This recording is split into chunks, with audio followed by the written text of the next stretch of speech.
இயேசுவின் ரத்தம் ஜெயம். Praise the Lord my dear brothers and sisters. இந்த நாள்லையும் ஆவியானவர் உணர்த்தின காரியம், நம் விசுவாசம் எத்தகையது.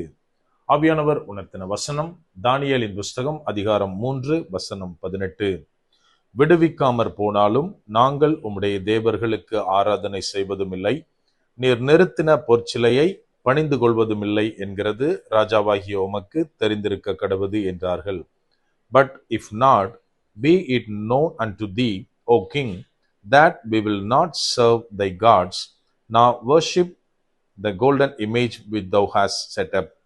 Daniel chapter 3 verse 18. என கண்மானவர்களே, இந்த இடத்துல என்ன வாசிக்கிறோம் அப்படின்னா, சாத்ராக் மேஷாக் ஆபேத்நேகு என்ற நண்பர்கள் என்ன பண்றாங்க, ராஜா கிட்ட சொல்றாங்க, எங்களுடைய தேவன் எங்களை விடுவிக்காமல் போனாலும் நீர் நிறுத்தின இந்த சிலையை நாங்க வணங்குறதும் இல்ல, வொர்ஷிப் பண்ண போறதும் கிடையாது, இது உமக்கு தெரிந்திருக்கணும் அப்படின்னு சொல்வதாக நம்ம வாசிக்கிறோம். நாம் இந்த நாட்களில் தேவனை விசுவாசிக்கிறோம், ஆனால் நம்முடைய விசுவாசம் எத்தகையது நம்ம கொஞ்சம் யோசித்து பார்க்கணும். அதாவது இன்னைக்கு நம்ம தேவன் மேல உண்மையிலே விசுவாசமா இருக்கத்தான் செய்கிறோம். தேவனுடைய வாழ்க்கையில எல்லாவற்றையும் செய்வார், எனக்கான யாவையும் தருவார் அப்படின்னு விசுவாசிக்கிறோம்.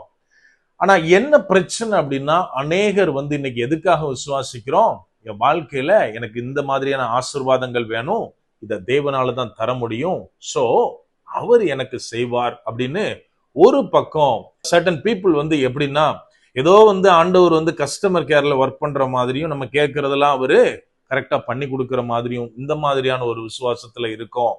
இன்னொரு பக்கம் பார்த்தோம்னா, அநேகர் சொல்ற வார்த்தை, ஆண்டவர் என் வாழ்க்கையில இந்த காரியம்லாம் பண்ணணும், நான் அவருக்காக இதெல்லாம் செய்வேன் அப்படின்னு. உதாரணத்துக்கு சில பேர் சொல்லுவாங்க, ஆண்டவர் என் வாழ்க்கையில சில காரியங்களை லைன் அப் பண்ணிட்டாருன்னா, இந்த காரியங்கள்லாம் என் வாழ்க்கையில நிறைவேறிட்டுனா நான் பேர்டன் இல்லாம எந்த பிரச்சனையும் இல்லாம அவருக்காக ஊழியம் செய்வேன் அப்படின்னு. இந்த மாதிரியாக ஏதோ அந்த காலத்துல ட்ரேடிங் நம்ம பார்ப்போம். அதாவது என் கையில உதாரணத்துக்கு ஒரு நெல் இருந்தது அப்படின்னா நான் நெல்லை கொடுப்பேன், அதுக்கு பதிலாக கிளாத் வச்சிருக்கவங்க கிளாத் தருவாங்க. இந்த மாதிரியான ஒரு ட்ரேடிங் சம்பந்தப்பட்ட விஷயத்தமாதான் தேவனிடத்துல நம்ம உறவுல இருக்கோம். அந்த மாதிரியான விசுவாசத்தை நம்மில் அநேகர் வைத்திருக்கிறோம். எனக்கு அன்பானவர்களே, நமக்கெல்லாம் எப்போ புரிய போகுது இந்த மாதிரியான விசுவாசங்கள் என்னுடைய தேவைக்காக, என்னுடைய வாழ்க்கையின் ஆசீர்வாதத்திற்காக நான் தேவன் மேல வைக்கிறது விசுவாசம் கிடையாது, அது என்னுடைய சுயநலம் சார்ந்த காரியம் அப்படின்னு எப்போ புரிய போகுது? வேதத்துல அநேகருடைய விசுவாசத்தை குறித்து நம்ம பார்ப்போம்.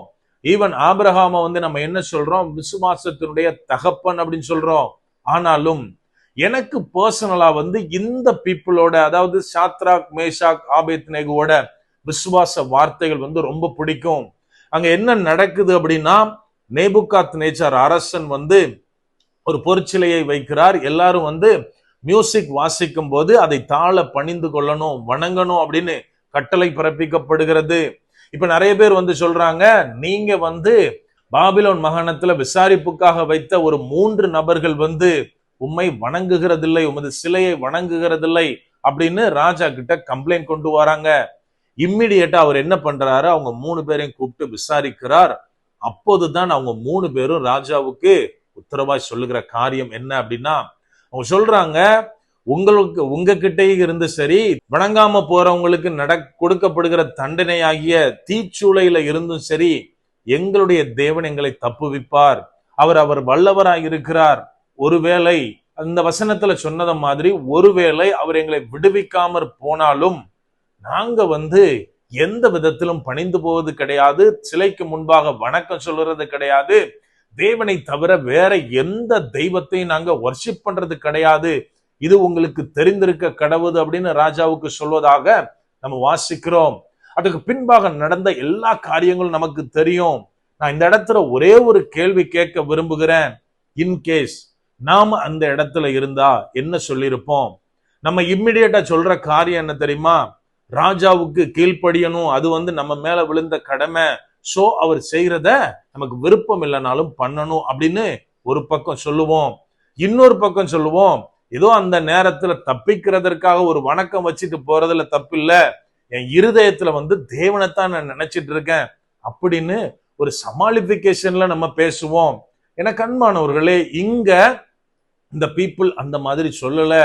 அவ்வளவு பெரிய ராஜா தங்களை அடிமைகளா கொண்டு வரப்பட்டு தங்களுக்கு ஒரு பதவி உயர்வு கொடுத்து வச்சிருக்கிறவருக்கு முன்பாக என்ன சொல்றாங்கன்னா, தேவனுடைய வல்லமையை குறித்து அறிக்கையிடுவதை நம்ம பார்க்கிறோம். நாம இந்த நாட்களில் இப்படி இருக்க முடியுமா? அதாவது எப்படி இவங்களால இந்த விசுவாச அறிக்கை செய்ய முடிந்தது? அவர் விடுவிக்காமல் போனாலும் அப்படின்ற வார்த்தையை நம்ம கவனிக்கணும். அப்படியானால் உலகத்துவமான காரியங்களுக்கு இவர்கள் தேவனை தேடவில்லை. அதாவது ஒருவேளை எங்களுடைய ஆசீர்வாதங்களுக்காக நான் தேவனை தேடுகிறேன் அப்படின்னு அவங்க நினைச்சிருந்தா, தேவன் எங்களை உயர்த்துவார்னு சொல்லிட்டு மற்ற காரியங்கள்ல, அதாவது உலகத்தின் காரியங்களுக்கு அவங்க தலை வணங்கி இருப்பார்கள். ஒருவேளை ராஜா கிட்ட இருந்து இன்னும் அதிகமான ஃபேவர் அவங்களுக்கு கிடைச்சிருக்கும். இன்னைக்கு அநேகர் சொல்றது உண்டு, அதாவது குடிக்க, ஈவன் கிறிஸ்தவங்கள தான் சொல்ற, மத்த யாரையும் சொல்லல. அவங்க சொல்ற காரியம் என்னன்னா, எனக்கு குடிக்கிறதுக்கு பிடிக்காது, வேதத்துல தெளிவா இருக்கு, ஆண்டவருக்கு பிரியமில்லாத காரியம் இருந்தாலும் என் ஆபீஸ்ல என் கிளைண்ட்ஸ் மத்தியில நான் குடிக்க வேண்டியதா இருக்கு. ஒருவேளை நான் அந்த பார்ட்டி அட்டன் பண்ணல அப்படின்னா என் கிளைண்ட் கிட்ட இருந்து வர்ற என்னுடைய கம்பெனி காரியங்கள் எனக்கு வராம போயிரும், பெரிய நஷ்டத்துல போயிரும். சோ நான் என்ன பண்ணுவேன், சும்மா ஒரு பேருக்கு அந்த நேரத்துல ஒரு டேபிள் மேனஸுக்கு நான் கொஞ்சம் குடிச்சு என் பிசினஸுக்காக, என் பிசினஸை டெவலப் பண்றதுக்காக அந்த காரியத்துல ஈடுபடுறேன் அப்படின்னு இன்னைக்கு அநேகர் சொல்றத நம்ம கேட்க முடியும்.